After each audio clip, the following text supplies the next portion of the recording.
অভাব অনটন দূর হওয়ার 5টি আমল সম্পর্কে আজকে কথা বলবো। প্রিয় দর্শক, অভাব হলে নিরাশ না হয়ে আল্লাহ তাআলার কাছে দোয়া করা তিনি পছন্দ করেন। কুরআন ও হাদিসে অভাব অনটন থেকে মুক্ত হওয়ার বেশ কিছু আমল রয়েছে। দর্শকবৃন্দ, প্রথমত সব ধরনের গুনাহের কাজ ছেড়ে দিতে হবে, ফরজ ইবাদতসমূহ পালন করতে হবে। এসব করলে আল্লাহ তাআলার কাছাকাছি পৌঁছা যাবে। এরপর দোয়া করতে হবে কুরআনুল কারীম থেকে অভাব দূর করার দোয়া, রব্বানা আনজিল আলাইনা মাইদাতাম মিনাস সামাই তাকুনু লানা ঈদাল লিআউয়ালিনা ওয়া আখিরিনা ওয়া আয়াতাম মিনকা ওয়ারযুকনা ওয়া আনতা খায়রুর রাযিকিন। প্রিয় দর্শক, এইভাবে যদি আল্লাহ তাআলার কাছে এই দোয়া পড়ে চাই, আল্লাহ তাআলা আমাদের অভাব দূর করে দেবেন। দর্শকবৃন্দ, এর অর্থ হচ্ছে, হে আল্লাহ, হে আমাদের রব, আসমান থেকে আমাদের প্রতি খাবার সহ দস্তরখানা নাজিল করুন, যা আমাদের জন্য আনন্দের কারণ হবে, আমাদের পূর্ববর্তী ও পরবর্তীদের জন্যও, আর আপনার পক্ষ থেকে এক নিদর্শন হবে। এছাড়া আমাদের রিজিক দান করুন, আপনি শ্রেষ্ঠ রিজিক দাতা। সূরা মায়েদা 174 নম্বর আয়াত। দর্শকবৃন্দ, হাদিস থেকে অভাব দূর করার দোয়া হলো হযরত আবু হুরায়রা রাদিয়াল্লাহু তাআলা আনহু থেকে বর্ণিত। নবী করিম সাল্লাল্লাহু আলাইহি সাল্লাম বলেন, যে ব্যক্তি বেশি বেশি এই দোয়াটি পাঠ করবে তার অভাব অনটন দূর হয়ে যাবে।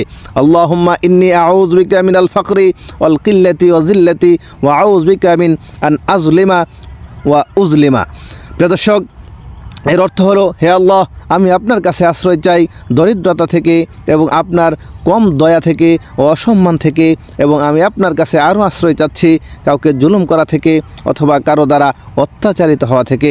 দর্শকবৃন্দ, ক্ষুধা ও দারিদ্র্য থেকে বাঁচার দোয়ার সম্পর্কে হযরত আবু হুরায়রা রাদিয়াল্লাহু তাআলা আনহু বলেন, অভাব ও দুর্ভিক্ষ থেকে বাঁচতে নবী সাল্লাল্লাহু আলাইহি সাল্লাম এভাবে দোয়া করতেন, হে আল্লাহ, আমি আপনার কাছে দুর্ভিক্ষ ও ক্ষুধা থেকে আশ্রয় চাই, কারণ তা নিকৃষ্ট শয্যাসঙ্গী।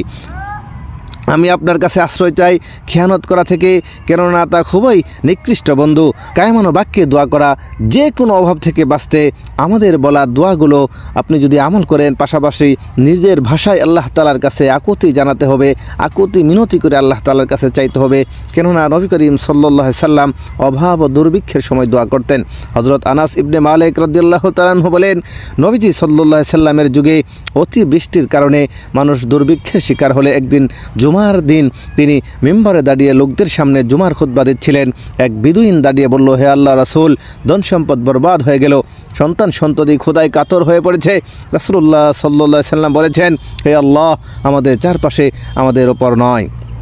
বর্ণনাকারী বলেন, এরপর রাসূলুল্লাহ সাল্লাল্লাহু আলাইহি সাল্লাম হাত দিয়ে যেদিকে ইশারা করেছেন, সঙ্গে সঙ্গে সেদিকেই ফর্সা হয়ে গেছে, এমনকি আমি মদিনাকে আয়নার মতো পরিষ্কার দেখতে পেলাম। সুবহানাল্লাহ। এদিকে কানাত নামক প্রান্তরে 1 মাস ধরে পানির দ্বারা বয়ে গেল। যে কোনো প্রান্ত থেকে যে কেউ এসেছে সেই অতিবৃষ্টির সংবাদ দিয়েছে। প্রিয় দর্শক, অভাব দূর হওয়ার জন্য বেশি বেশি ইস্তিগফার করা, ক্ষমা চাওয়া। হাদিসে আল্লাহ তাআলার কাছে ক্ষমা চাওয়াকে অভাব দূর হওয়ার কারণ হিসেবে চিহ্নিত করা হয়েছে। নবী করিম সাল্লাল্লাহু আলাইহি সাল্লাম বলেন, যে ব্যক্তি নিয়মিত ইস্তিগফার করবে, আল্লাহ তাআলা তাকে যাবতীয় বিপদ আপদ দুশ্চিন্তা থেকে মুক্তি দেবেন এবং তাকে অকল্পনীয় স্থান থেকে রিজিক দান করবেন। আবু দাউদ। প্রিয় দর্শক, নবী সাল্লাল্লাহু আলাইহি সাল্লাম আরও বলেন, বেশি বেশি ইস্তিগফার পাঠ করলে সেটার আমল এত বেশি আমাদের জন্য বরকতময় হবে যে ইস্তিগফারের বিভিন্ন আমল রয়েছে, সেগুলো আমরা যদি করি, যেমন সাইয়্যিদুল ইস্তিগফার পড়া, প্রতিদিন 70 থেকে 100 বার আস্তাগফিরুল্লাহ পড়া, এইভাবে যদি আমরা ইস্তিগফারের আমল করি, আমাদের অভাব অনটন দুশ্চিন্তা পেরেশানি আল্লাহ তাআলা দূর করে দেবেন। প্রিয় দর্শক, পাশাপাশি নিয়ামতের শুকরিয়া আদায় করা, আল্লাহ তাআলা আমাদেরকে যে নিয়ামত দিয়েছেন তার শুকরিয়া আদায় করা। বান্দা যখন নিয়ামতের শুকরিয়া আদায় করে, তখন আল্লাহ তাআলা তার প্রতি খুশি হন, বিপদ আপদ অভাব অনটন দূর করার পাশাপাশি নিয়ামত বৃদ্ধি করে দেন।